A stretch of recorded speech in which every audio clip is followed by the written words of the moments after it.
สาเหตุที่เฮ็ดให้เด็กน้อยบ่สมบูรณ์ให้นมลูกบ่เพียงพอแม่นผู้เป็นแม่กินอาหารบ่เพียงพอเฮ็ดเวียกหนักบ่มีเวลาพักผ่อนฉะนั้นโครงการกสกใส่ใจสุขนิ้วให้ผู้ชายเอาใจใส่เบิ่งแยงแม่มานและแม่ลูกอ่อนเป็นพิเศษ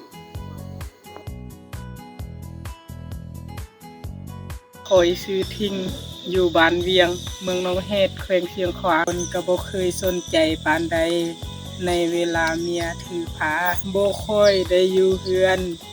ไปไห้ไปสวนมักซกอยู่หาหลายขึ้นจึงได้กลับมาเฮือนเดี๋ยวนี้ก็เปลี่ยนแล้วบ่คือแต่ก่อนอยู่เฮือนแต่งกินให้เมียฮักเมีย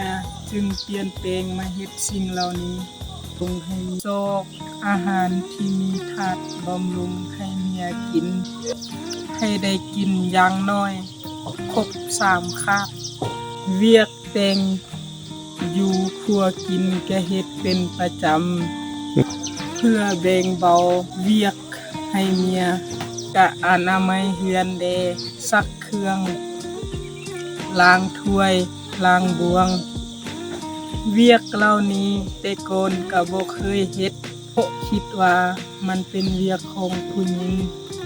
แต่หลังได้รับการฝึกอบรมแล้วคู่ว่าเฮาผู้ชายก็ควรเฮ็ดคือกัน